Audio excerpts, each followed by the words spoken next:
कुंभ के मेले में एक बूढ़ी वाली महिला एक दुकान चला रही थी।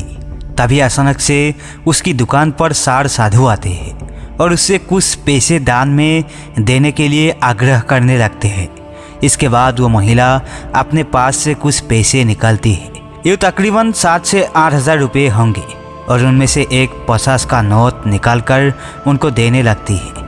उसके बाद वो साधु और पैसे उसे देने के लिए आग्रह करते हैं, लेकिन वो महिला कहती है कि नहीं बाबा, ये पैसे मैंने किसी और काम के लिए रख रखे हैं, तो इनको मैं आपको नहीं दे सकती।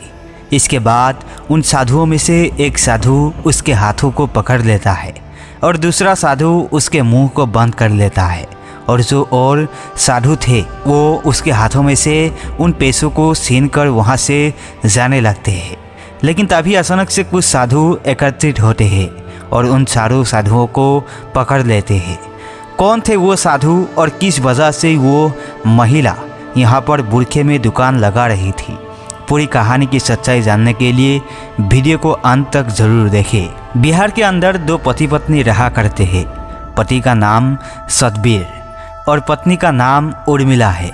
पति पत्नी दोनों एक छोटा सा होटल चलाया करते हैं, जहाँ पर कुछ लोग खाना खाया करते हैं और उसी से उनके घर की रोजी रोटी चला करती है। तभी अचानक से जैसे ही कुंभ के मेले का टाइम आता है तो उसकी जो पत्नी उर्मिला होती है वो सतबीर से कहने लगती है कि क्यों ना इस बार हम लोग भी कुंभ का मेला देखने के लिए जाएं। अब इस बात को सुनकर जो सतबीर होता है पहले तो उसे मना करने लगता है, कहता है कि नहीं, कहाँ जाएंगे, काफ़ी दूर पड़ता है, यहाँ से तो काफ़ी ज़्यादा दूर पड़ेगा। लेकिन पत्नी जिद करने लगती है और पत्नी की जिद को पति मान जाता है। उसके बाद दोनों पति पत्नी फैसला करते हैं कि इस बार वो कुंभ के मेले में जाकर अपना छोटा सा होटल खोलेंगे, जिस होटल से उनको कमाई भी हो जाएगी और जैसे ही मेला चलेगा तो उस टाइम पर वो मेले के अंदर घूम भी लेंगे। ये बातें दोनों पति पत्नी के बीच में तय हो जाती है और बातें तय होने के बाद पति पत्नी उसकी तैयारी करने लगती है। उसके बाद वो वहाँ से कुछ ज़रूरी सामान लेते हैं और सारों सामान को लेकर सीधा कुंभ के मेले में पहुँच जाते हैं। जहाँ पर कुंभ के मेले का आयोजन हुआ था वहाँ पर जाने के बाद वो फॉर्मेलिटी पूरी करते हैं और फॉर्मेलिटी पूरी करने के बाद कुंभ के मेले के अंदर एक छोटा सा भोजनालय अपना तैयार कर लेते हैं, जिसके अंदर रहकर वो कुंभ के मेले में पैसा कमाना चाहते थे और साथ में कुंभ के मेले में घूमना भी चाहते थे। वहाँ पर आकर जो उसकी पत्नी उर्मिला होती है वो बड़ी खुश होती है और सोचती है कि चलो इस बार तो मैं कुंभ का मेला है देख ही लूँगी, ना जाने ज़िंदगी में कभी मौका मिले या नहीं। यही सोचकर पत्नी काफ़ी ज़्यादा उत्सुक थी मेले को देखने के लिए, तो वो मेले की तैयारी होते हुए इधर उधर देख रही थी कि कोई क्या कर रहा है। इधर जो उसका पति सतबीर है वो भोजनालय पर है और वहाँ पर काम धंधा देख रहा है। लेकिन तभी अचानक से उसके पास 4 साधु आते हैं और आने के बाद उसे कुछ पैसे दान करने के लिए कहने लगते हैं। अब सतबीर जो कि पूजा पाठ वाला आदमी था तो वो अपने पास से 10 रुपये निकालता है और 10 रुपये निकाल कर उन साधुओं को दे देता है। कहता है कि ये लो महाराज, मेरे पास इतनी ही है। लेकिन वो साधु कहने लगते हैं कि बच्चा, तू तो बहुत कम दान कर रहा है, ऐसा कैसे चलेगा? अगर तुम्हारी तरह ही सब लोग हमें 10 रुपये देने लगे तो हमारा तो गुजारा ही नहीं होगा, तो आपको और भी पैसे दान करने चाहिए। इसके बाद जो सतबीर होता है थोड़ी देर तक सोच विचार करता है और सोच विचार करने के बाद अपने पास से 50 निकालता है। उन पैसों में से जो पैसे उसने आज का सामान खरीदने के लिए रख रखे थे वो लगभग 10 से 12,000 रुपये थे और वही उनकी जमा पूंजी थी यहाँ के लिए, क्योंकि जितना भी पैसा और उनके पास था वो सारा पैसा इंतजाम करने में खर्च हो गया। केवल यही पैसे बचे थे जिनसे रोज़ सामान लाया करेंगे और सामान वो बेचकर और पैसे कमाया करेंगे। अब जैसे ही साधु उस पैसों की गद्दी को देखते हैं तो एकदम से हरकत में आते हैं और एक साधु उनमें से सतबीर के हाथ पकड़ देता है और दूसरा साधु उसके मुंह को बंद कर देता है। जो 2 साधु और बच गए थे वो दोनों मिलकर उसकी दुकान में से जो गल्ले में पैसे पड़े हुए थे उन्हें, और साथ में उस साधु के हाथ में जो गद्दी थी जिन पैसों से वो सामान लाने वाला था उनको छीन लेते हैं और उसे धक्का देकर दुकान में गिराकर वहाँ से भाग जाते हैं। अब इसके बाद सतबीर इस बात को देखकर बड़ा ही परेशान होता है और सोचने लगता है कि मैंने तो इनको दान करने के लिए पैसे निकाले थे, लेकिन ये लोग तो मेरे से पैसे ही छीन कर ले गए। वो सोचता है कि हो ना हो ये साधु तो नहीं होंगे, क्योंकि साधु कभी भी ऐसा नहीं करता। अब इस बात को सोच सोच कर वो काफ़ी ज़्यादा परेशान था और उदास हालत में अपने उस भोजनालय के अंदर बैठा हुआ था जो यहाँ पर उसने तैयार किया है, और उसके पैसे पूरी तरह से छीन चुके थे। थोड़ी देर में उसकी पत्नी उर्मिला जो मेले की व्यवस्था का देख रही थी काफ़ी देर से, वो वापस अपने भोजनालय पर आती है तो लेकिन यहाँ पर अपने पति का उदास चेहरा देखकर बड़ी परेशान होती है, भावुक हो जाती है और उससे पूछने लगती है कि तुम इस तरह से क्यों बैठे हुए हो। तो इसके बाद उसका पति सतबीर उसे बता देता है कि इस तरह से 4 साधु आए थे और उन्होंने मेरे सारे पैसे छीन लिए और यहाँ से भाग गए। ऐसा कहते हुए जो सतबीर होता है उसकी आंखों से आंसू टपकने लगते हैं और अपने पति को रोता हुआ देखकर उर्मिला भी फूट फूट कर रोने लगती है। थोड़ी देर तक माहौल गमगीन हो जाता है, लेकिन उसके बाद दोनों हिम्मत करते हैं और अपने अपने आंखों के आंसुओं को पहुँचते हैं। तभी जो उर्मिला है वो कहने लगती है कि अगर ऐसा हुआ है तो तुम्हें पुलिस में कंप्लेन करानी चाहिए और उन साधुओं को पुलिस वाले ज़रूर से ढूंढ लेंगे और हमारे पैसे वापस लौटा देंगे। ये सोचकर सतबीर भी सोचता है कि हाँ हो सकता है, क्योंकि वहाँ पर पुलिस का प्रबंध काफ़ी अच्छा था, तो पुलिस वालों से वो इस शिकायत को करना चाहता है। उसके बाद उर्मिला के कहे अनुसार सतबीर और उर्मिला दोनों वहाँ पर रोड किनारे खड़ी हुई पुलिस के पास जाते हैं और वहाँ पर उनसे आग्रह करने लगते हैं कि साहब, इस तरह से 4 साधु मेरे दुकान पर आए थे और वो मेरे सारे पैसे छीन कर ले गए हैं और हमारा रोज़गार है, और वो पैसे अगर हमें नहीं मिले तो हमारा रोज़गार ख़राब हो जाएगा। लेकिन जो पुलिस वाले होते हैं वो उनकी एक बात नहीं सुनते हैं और कहते हैं कि इतने पैसे एक साथ रखने की ज़रूरत क्या थी और तुम लोगों ने उनको पैसे दिखाए ही क्यों।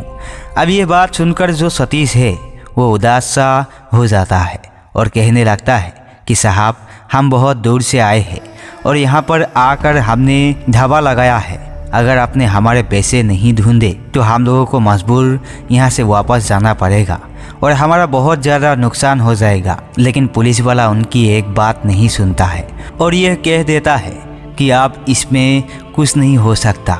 यहाँ पर करोड़ों की संख्या में साधु आए हैं और इनमें से मैं कहाँ से ढूंढूं उन साधुओं को जो तुम्हारे पैसे छीन कर ले गए।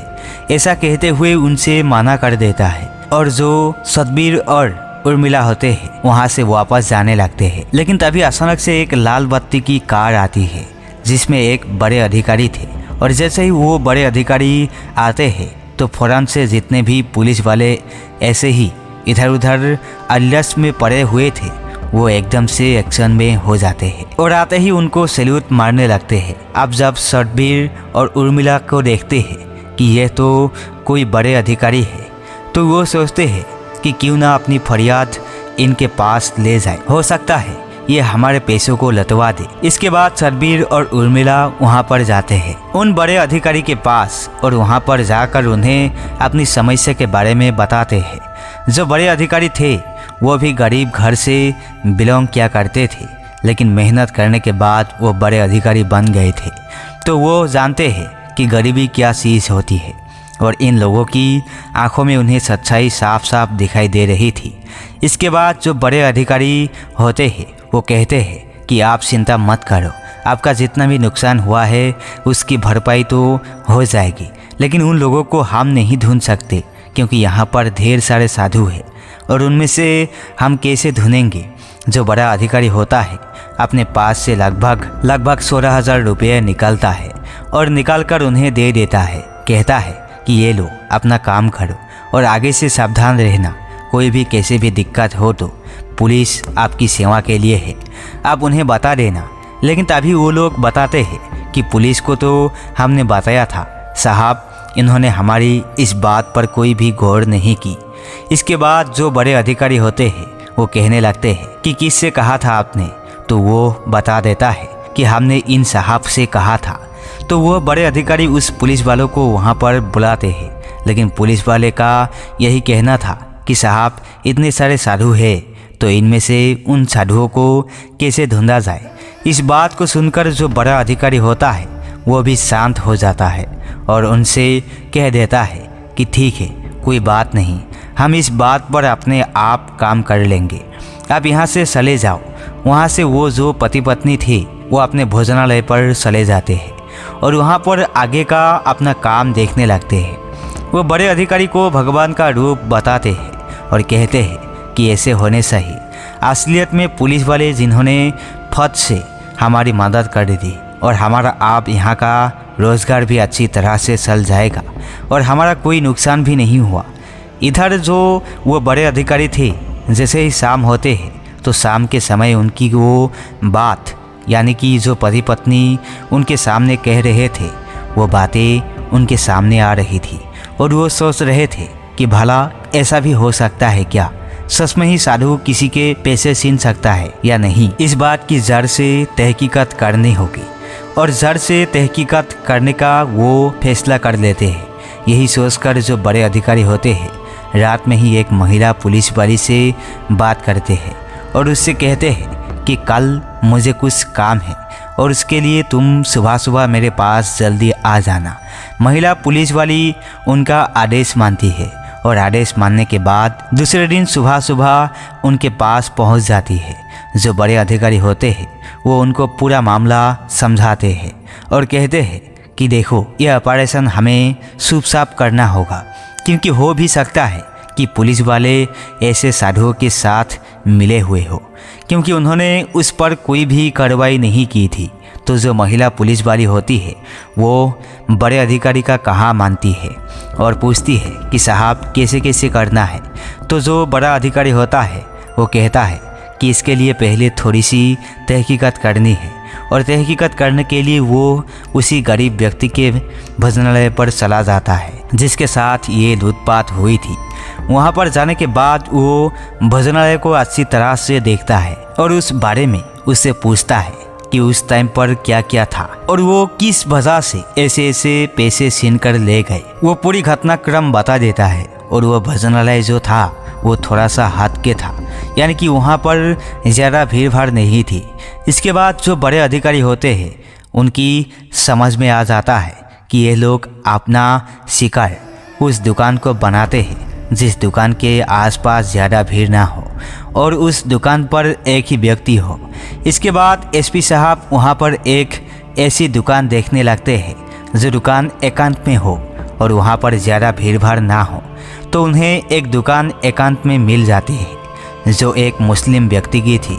मुस्लिम व्यक्ति वहाँ पर कुछ कॉस्मेटिक का सामान बेच रहा था और इस दुकान को जब बड़े अधिकारी देखते हैं तो वो एकदम से इन्हें परफेक्ट लगती है। अब इसके बाद यह दुकान मुस्लिम की थी और वो सोचने लगती है कि हो सकता है वो लोग उसकी रेखी पहले ही कर चुके हैं, लेकिन उन लोगों ने अभी तक इसे अपना शिकार नहीं बनाया हो। यही सोचकर जो बड़े अधिकारी है वो वहाँ पर अपना जाल बिछाना चाहते हैं और जाकर उस मुस्लिम व्यक्ति से बात करते हैं।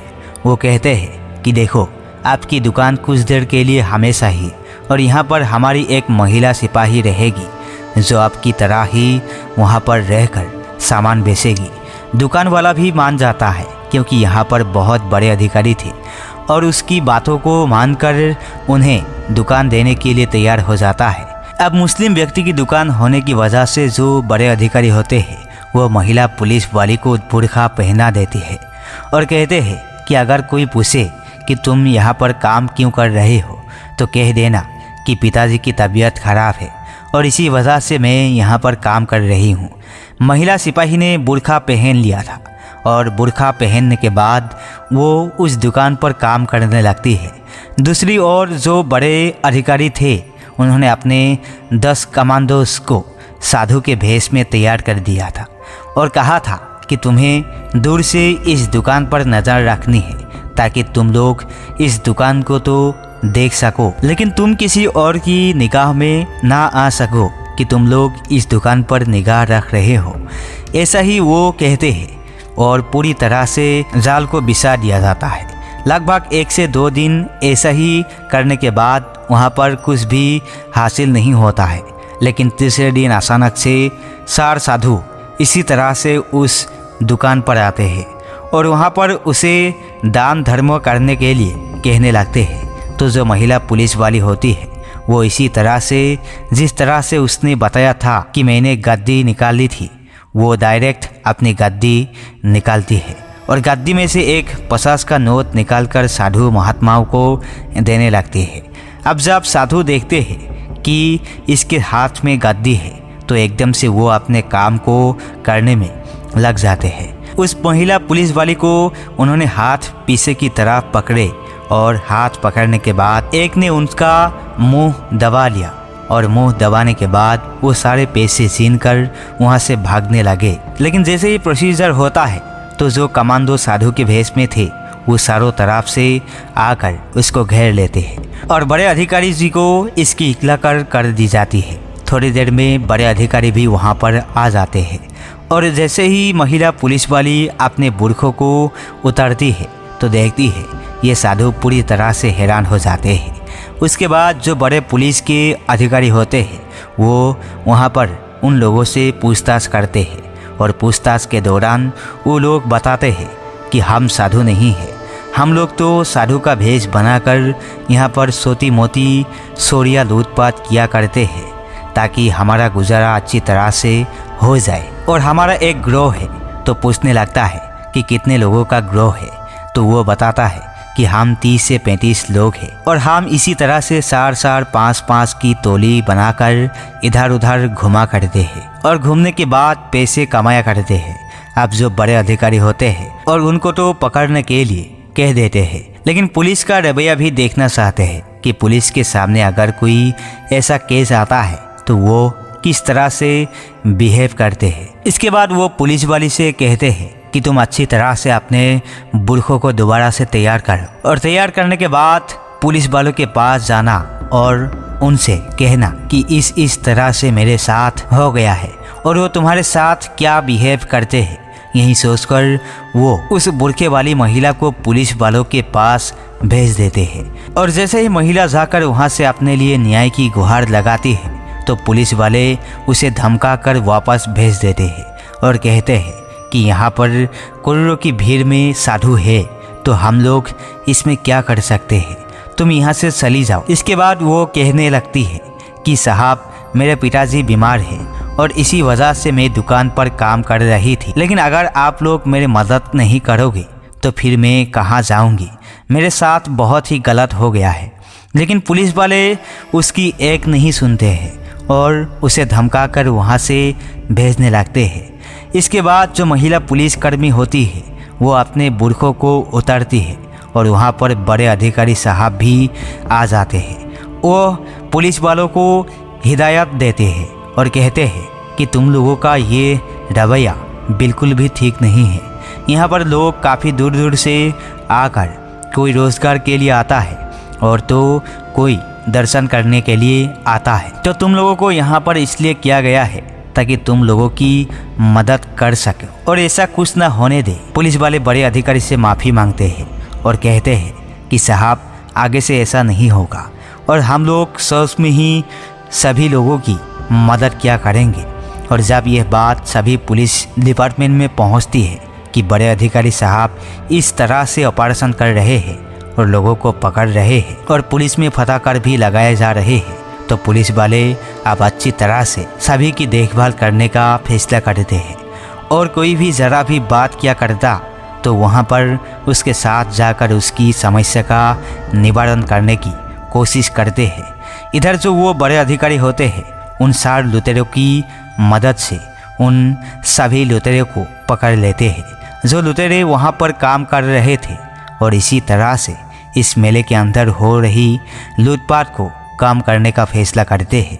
इधर ये खबर जैसे ही सतबीर उसकी पत्नी के पास पहुंचती है कि इस तरह से पुलिस वालों ने उनको पकड़ लिया है और पकड़ने के बाद उनके गिरोह को भी पकड़ लिया है तो उन लोगों को इस बात की बड़ी शांति होती है और वो लोग सोचने लगते हैं कि पुलिस में सभी लोग एक जैसा नहीं हुआ करते। कुछ ऐसे अधिकारी भी होते हैं जो हमारे लिए बहुत कुछ करते हैं। तो दोस्तों, ये थी आज की कहानी। आप लोगों को जैसे भी लगी हो कमेंट सेक्शन में बता देना। वीडियो अगर अच्छी लगी तो वीडियो को लाइक और चैनल को भी सब्सक्राइब जरूर करें ताकि हमें थोड़ा सा हौसला मिले आप लोगों के लिए ऐसे ही अच्छे वीडियो बनाने के लिए। इन कहानियों को सुनाने का उद्देश्य किसी को परेशान करना बिल्कुल भी नहीं है। ये कहानी आपको इसलिए सुनाई जाती है ताकि आप लोग इन कहानियों में से कुछ ना कुछ सीख सको और अपने जीवन में उस चीज़ को अप्लाई कर सको। मिलते हैं किसी नेक्स्ट वीडियो के साथ, तब तक के लिए जय हिंद, जय भारत।